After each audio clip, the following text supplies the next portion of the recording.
But before I could even think another thought, I was snatched up off of my feet by a very, very large demon. And of course, for me, I didn't know what had happened. It was like getting hit by a truck, and having no clue that it was ever coming. This thing had come up behind me so fast, and it caught me by complete surprise, and it was so big. I can't possibly begin to describe what it's like being, what it feels like to be in the grips of something that big. But I'll do my best. 1 minute I'm standing there, the next minute I'm leaning backwards like this. My feet are out more or less in front of me and they're popping.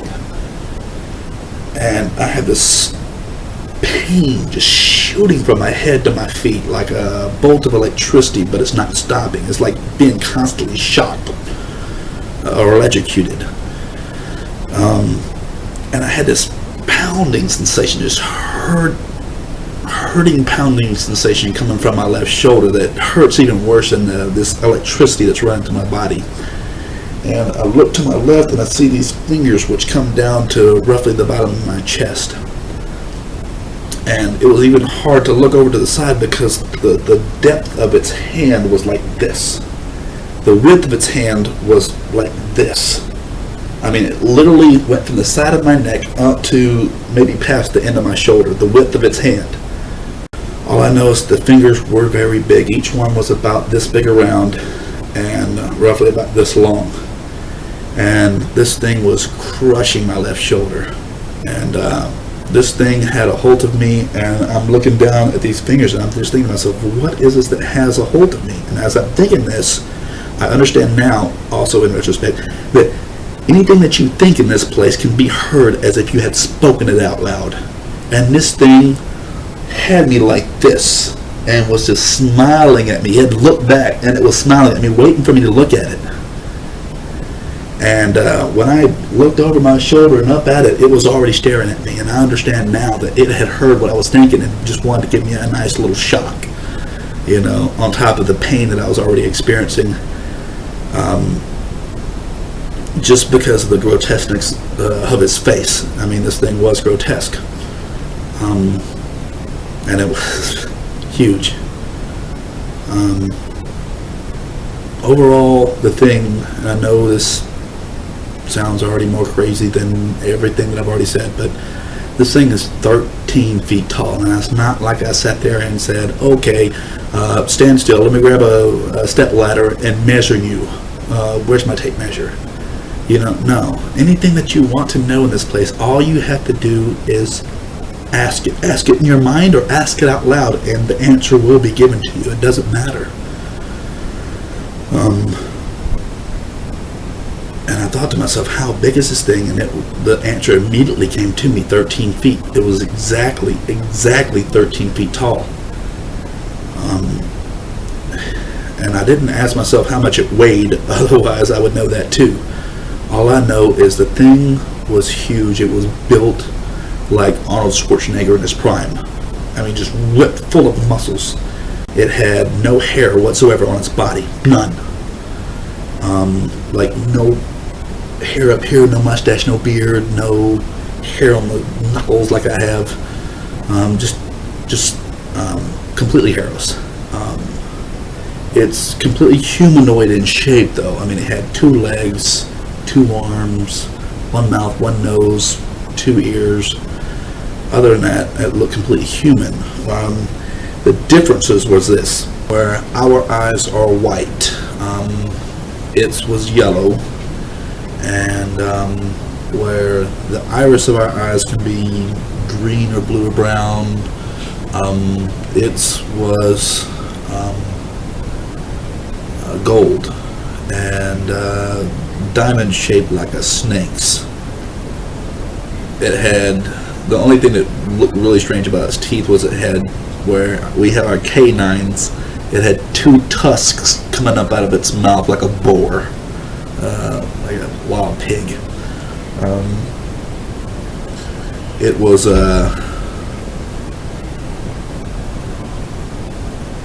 I said it was just very large, 13 feet tall, and just extremely muscular. And this thing, like I said, it just picked me up like I weighed nothing to it. And it was taking me along for a ride. And but just I only looked at its face for, I would say, a second, and that's all that it took. Yeah, I was just,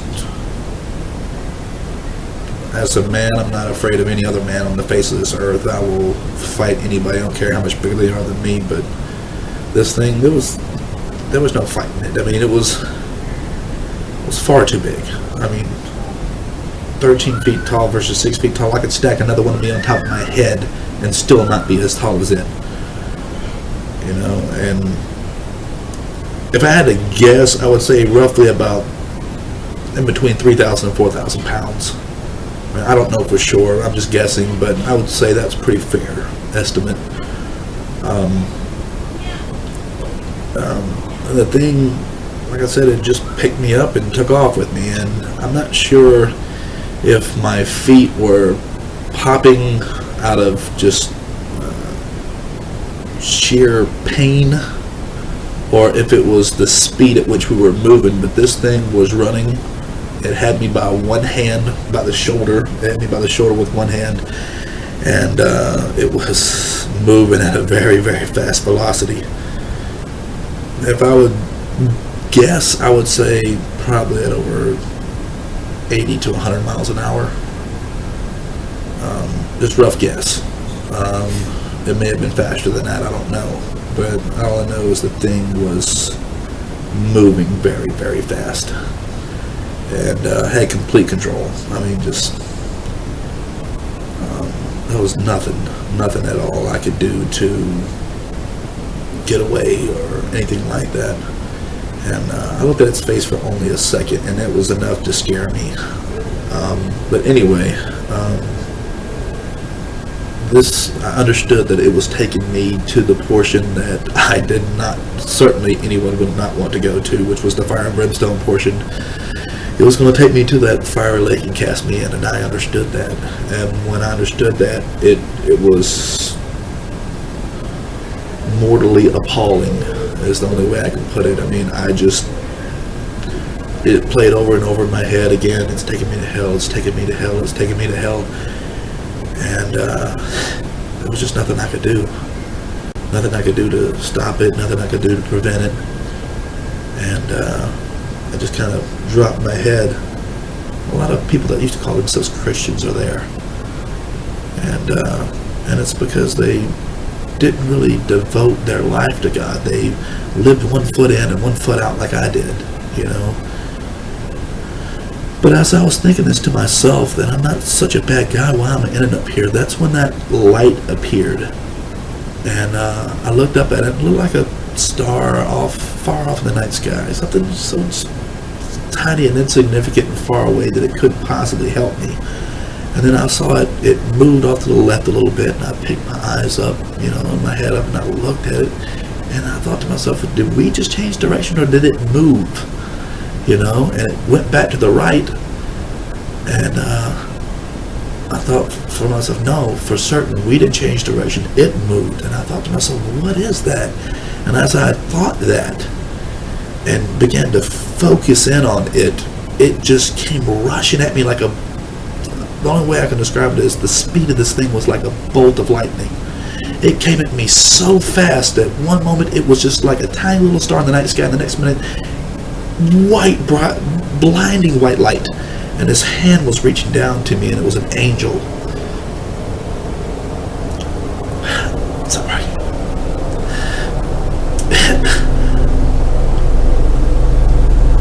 And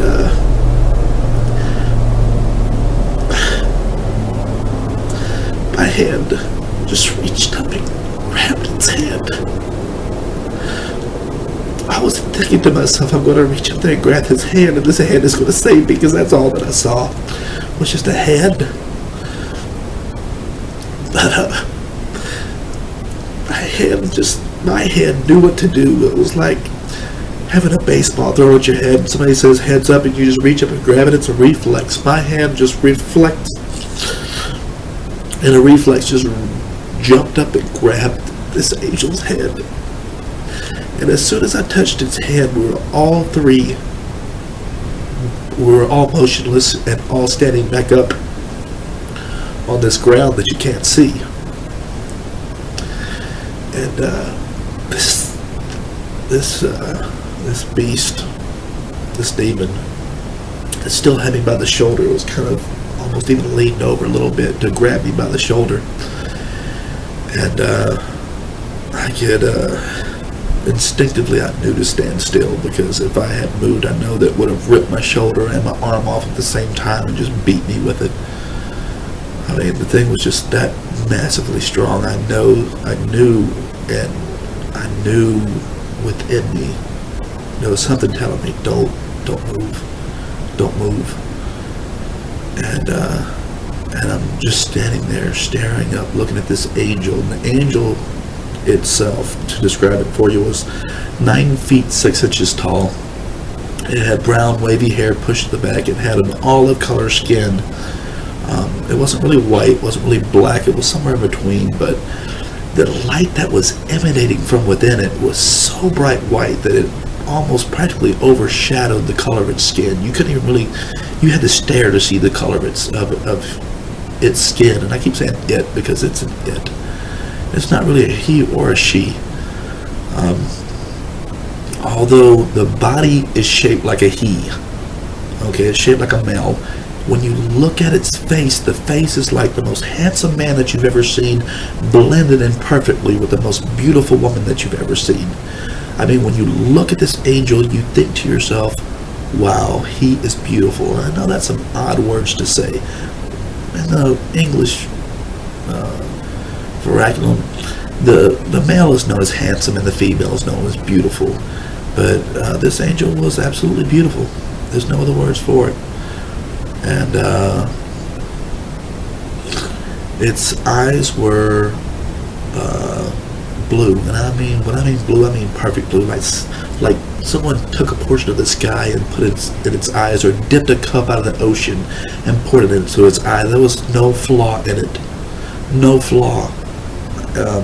Perfectly beautiful in all ways.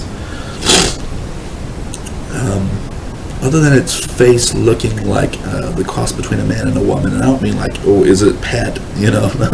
I mean just beautiful. It was completely shaped like a man. You could see it's underneath its white robe. It had chest and it had strong arms. It had an Adam's apple. I mean, it was every bit shaped like a man, and a strong one. I mean, just strong, but not like overly ridiculous like this. It wasn't bodybuilder, it was more like fitness trainer strong. It wasn't like bodybuilder strong where it just had muscles popping out of everywhere it shouldn't have been, like this demon. But you could tell it was, this angel was there to fight. And he had on a white robe. It was cut down in a V in the front with gold lace. I guess, I don't even know what to call it, like embroidered gold around the edges of its collar, and not lace, but embroidered gold. And the sleeves came just below the elbows, and this robe was kind of like a white Roman tunic robe. I guess that would be the best way of putting it. And it came just below its knees, so its knees and its elbows were covered. And I was just so blown away by the beauty of it that I didn't even really check to see if it had any shoes on or not. I don't really remember. All I know is it was big. Not as quite as big as the demon, but big enough. And I'm looking up at it, and I'm just blown away by its brightness and its beauty. And at the same time, I'm just frozen in place, because I know that if I move this thing, it's going to rip my shoulder off and just beat me with my arm.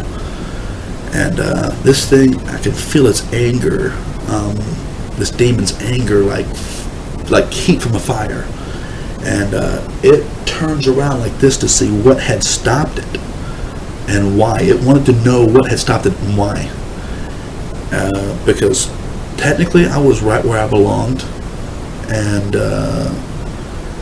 once you're there in hell, you don't normally get a chance to leave.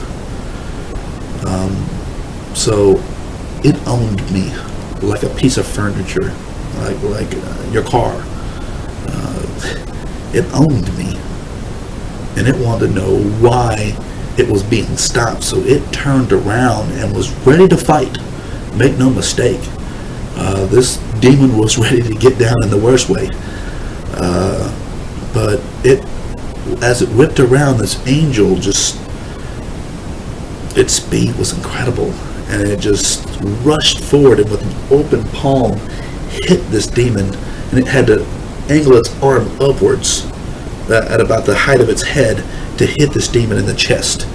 And it hit this demon with such power. I mean, I can't describe the fierceness of the power of this thing, but it hit this demon with such force that its hand was literally ripped from my shoulder. It had no clue what had hit it. By the time it had even turned its head, it was already hit. And this demon was hit with such force that it literally folded up and started flying backwards, folded in half like this, flying backwards. And I'm just watching it fly backwards and skip off this ground that you can't see, like a stone over water. And this angel looked at me and he called me by a long name. And I immediately understood it to be mine. It was a heavenly name. But as soon as it called me this name, it took it from my mind. It called me this name to let me know that, more or less, that I still have a chance to make it into heaven. You know, like, I have a heavenly name. I squandered it. I wasted it. And if this had been my ultimate time, my last breath, for real, that's where I would have stayed. But when he called me this long name, it was a feeling of home. It looked at me and it began to speak to me, and its voice was like a waterfall. If a waterfall could speak, it's like a rushing sound in your ears, like Sean. And I understood later on that it was converting my understanding to understand its language. It didn't descend down to my broken language of English. It elevated me up to understand its language. It messed with my mind, for lack of better words, but it elevated my understanding. And he looks at me and he says, "Hello, my name is Michael."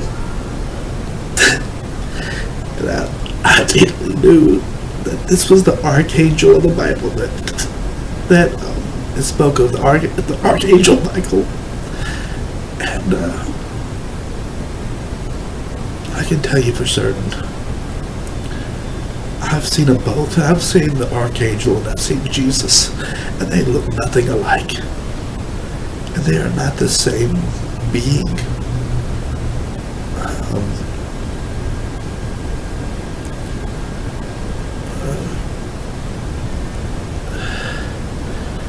But anyway, he said, he began to speak to me, but I got distracted by this demon that had gotten back up and was coming back after me.